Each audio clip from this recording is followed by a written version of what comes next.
Assalamualaikum, hai semua. Kembali lagi dengan saya Putri Aisyah Kurata ini. Di sini saya akan mengajak teman-teman semua untuk mengeksplor tentang Benteng Marlborough.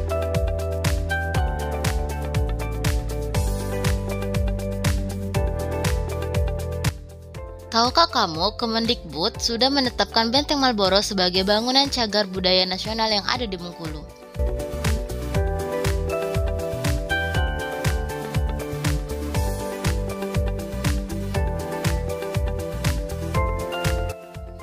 Itu tadi adalah penampakan luar dari Benteng Marlborough. Sekarang ayo kita masuk ke bagian dalam. Hal pertama yang akan kita eksplor adalah 3 makam ini. Ketiga makam ini adalah makam milik tentara Inggris yang pernah menempati benteng ini. Untuk keterangan namanya bisa teman-teman pause di video. Nah, for your information teman-teman, di Benteng Marlborough ini hanya ada 4 ruangan yang bisa kita masuki. Ruang pertama yang bisa kita masuki adalah ruang jaga atau sel militer. Nah, ketika kita masuk ke ruang jaga ini, hal pertama yang akan kita lihat adalah kapal. Kapal ini merupakan mock-up kapal. Untuk penjelasan lebih lengkapnya, teman-teman bisa pause di video. Di seberang mock-up kapal ada mock-up tentara Inggris berupa patung yang mengenakan seragam tentara Inggris. Dengan begitu, kita bisa membayangkan nih bagaimana bentuk seragam tentara Inggris pada zaman itu.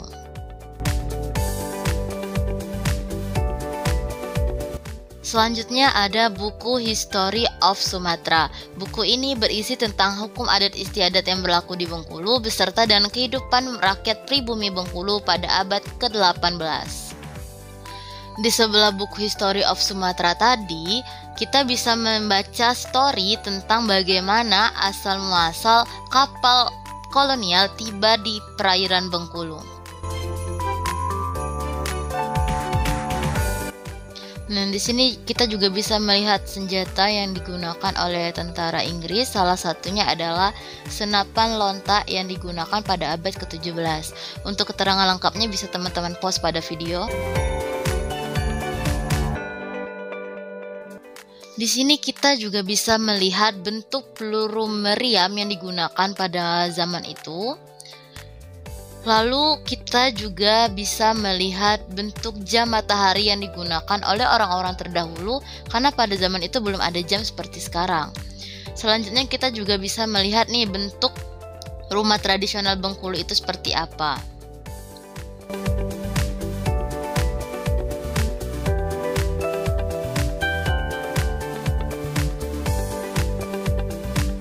Inggris ketika datang ke Bengkulu juga menjajah emas-emas kita loh teman-teman. Ini adalah bentuk bongkahan emas yang ditemukan pada zaman itu. Lalu di belakangnya ada potret para penambang emas. Lalu di sini juga ada nih sejarah emas Sumatera. Untuk membacanya teman-teman bisa mempause video ya. Selanjutnya kita masuk ke ruang kedua yaitu barak pegawai EIC.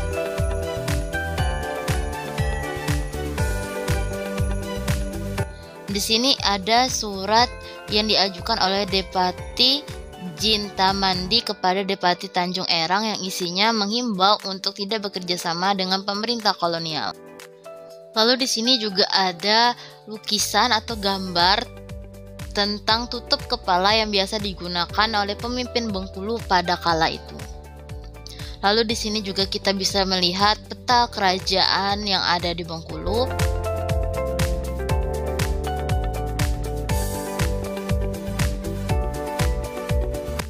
Nah, di sini juga ada foto dari Kipati Jintamandi, di mana beliau merupakan orang yang menulis surat kepada Dipati Tanjung Erang, yang isi suratnya itu merupakan himbauan untuk tidak bekerja sama dengan pemerintah kolonial.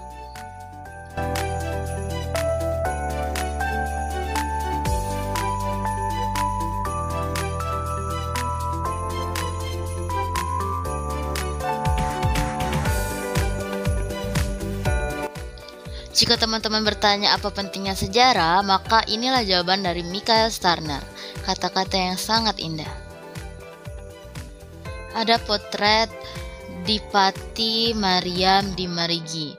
Beliau adalah seorang pesira dari Tanah Rejang yang merupakan salah satu pahlawan yang berjasa bagi Bengkulu.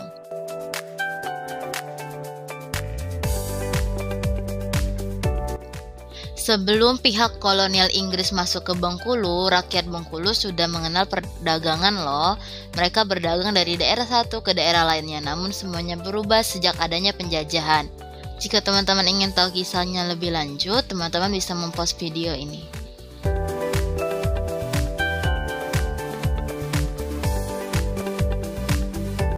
Di sini ada kisah tentang kekejaman pihak kolonial terhadap rakyat pribumi Bengkulu yang berujung pada kematian.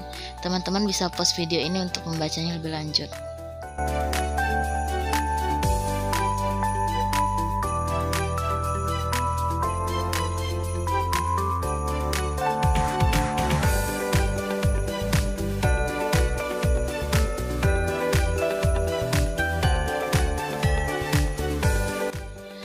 Kisah tentang jangan lukai harga diri kami ini ditulis untuk menggambarkan jeritan hati dari rakyat pribumi Bengkulu pada zaman pemerintahan kolonial kala itu.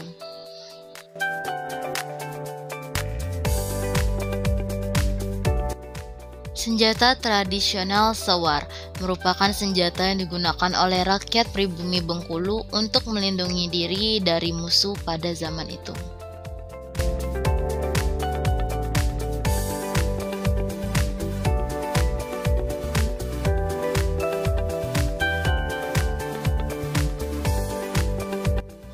Di sini kita juga bisa membaca tentang sejarah tanam paksa yang terjadi pada masa pemerintahan Gubernur Jenderal Hindia Belanda Johannes van den Bosch, di mana di sini kita bisa melihat seberapa menderitanya rakyat Bengkulu pada masa ini, sehingga banyak rakyat yang berusaha untuk melawan namun berujung pada kematian.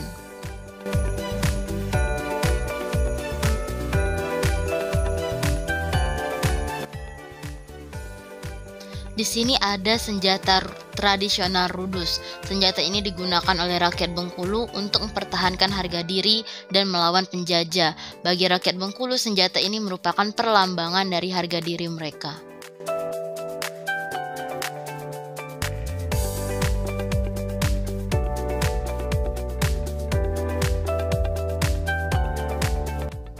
Selanjutnya adalah senjata tradisional rambai ayam. Senjata ini digunakan oleh pemimpin kaum pribumi di Bengkulu dan merupakan senjata asli dari Bengkulu yang tidak ditemukan di provinsi lain. Selanjutnya ada peristiwa Ratu Samban. Ini merupakan kisah tentang pesiram Marjati yang dikenal dengan sebutan Ratu Samban.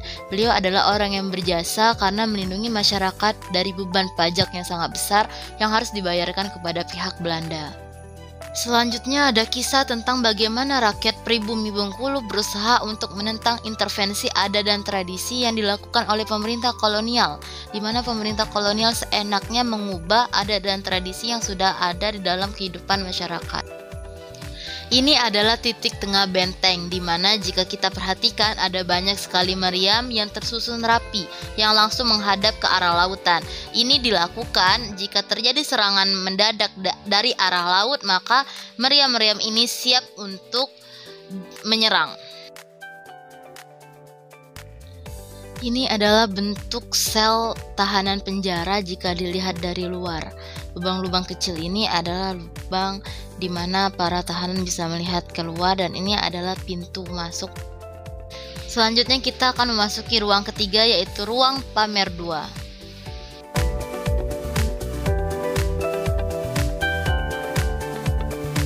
Saat memasuki ruang pamer 2, kita akan disambut dengan poster-poster ini yang menggambarkan tentang bagaimana Indonesia menjadi merdeka, mulai dari masa pendudukan Indonesia di bawah EIC atau kolonial Inggris, lalu Indonesia di bawah kedudukan Belanda, Indonesia di bawah kedudukan Jepang, hingga Indonesia akhirnya merdeka di tanggal 17 Agustus tahun 1945. Jika teman-teman ingin membaca kisahnya secara jelas, teman-teman bisa mempost video ini ya.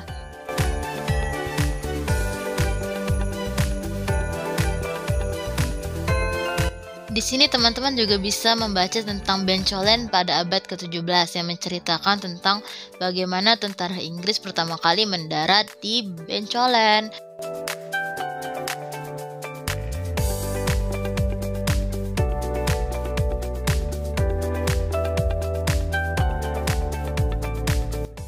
selanjutnya di sini ada banyak sekali peninggalan-peninggalan sejarah beserta dengan tulisan-tulisan sejarahnya, mulai dari sejarah tentang EIC, sejarah yang berkaitan dengan rakyat Indonesia itu sendiri, lalu kita juga sejarah tentang perlawanan rakyat, bahkan ada juga sejarah tentang asal muasal berdirinya Benteng Marlborough, yaitu ada Fort York yang nantinya akan menjadi cikal bakal berdirinya Benteng Marlborough. Lalu ada juga sejarah khusus Benteng Marlborough-nya sendiri. Jadi di ruang pamer 2 ini sangat lengkap tentang sejarah-sejarahnya beserta dengan barang-barang peninggalannya seperti pecahan-pecahan botol minuman ini.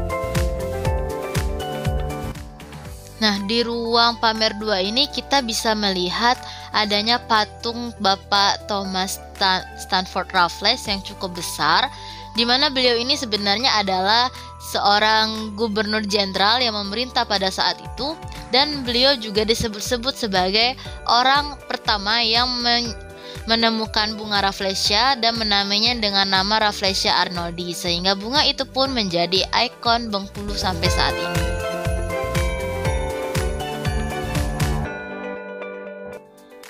Nah, selain patung Thomas Stanford Raffles, kita juga bisa melihat adanya patung Insinyur Soekarno yang nampaknya sedang berdiskusi dengan salah satu pihak kolonial. Nah, untuk tahu dia ini siapa dan apa yang sedang mereka diskusikan, kita bisa baca pada papan di sebelahnya. Di situ tertulis bahwa Insinyur Soekarno sedang bersama dengan Residen C.E. Mayer. Mereka sedang membahas tentang pembangunan Benteng Marlborough ternyata.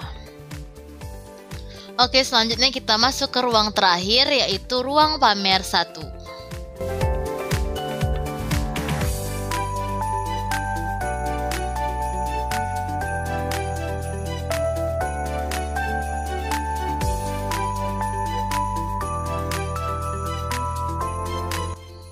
Begitu melewati pintu ruang pamer 1, kita langsung disambut dengan adanya patung Joseph Collet. Beliau ini merupakan gubernur EIC yang memerintah Bengkulu pada saat itu.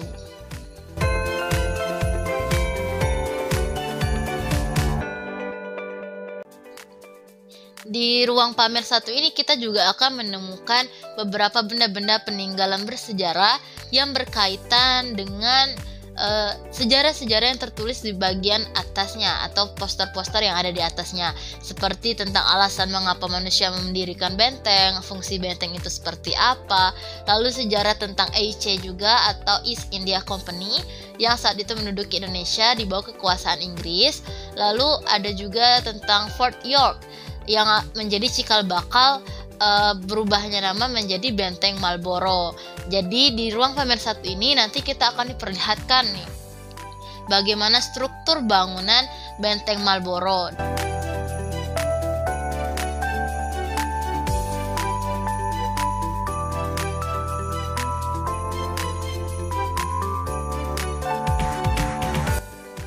For your information, Benteng Marlborough yang ada di Bengkulu ini memiliki struktur bangunan yang mirip dengan kura-kura. Nah, kenapa demikian? Itu sebabnya pihak benteng membuatkan miniatur sehingga kita bisa melihat struktur bangunan secara utuh. Dimana jika kita perhatikan ternyata memang benar bentuk Benteng Marlborough itu menyerupai kura-kura. Gerbang masuk benteng ini sebagai kepala kura-kura, lalu ada sisi kiri dan sisi kanan benteng sebagai kaki kura-kura, dan titik tengah pada benteng yang berbentuk persegi itu seperti tempurung kura-kura.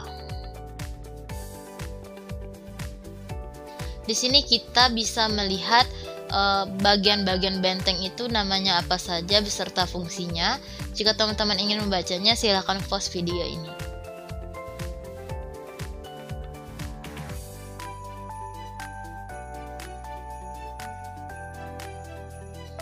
Setelah itu kita bisa melihat benda-benda peninggalan bersejarah lainnya yang dipajang di ruang pamer satu ini. Lalu kita juga bisa melihat adanya perubahan struktur bangunan benteng diakibatkan karena adanya bencana maupun kerusakan pada perang, sehingga benteng ini sudah beberapa kali melakukan tahap perenovasian. Itu sejarahnya yang bisa kita baca di bagian poster yang ada di atas peninggalan-peninggalan bersejarah.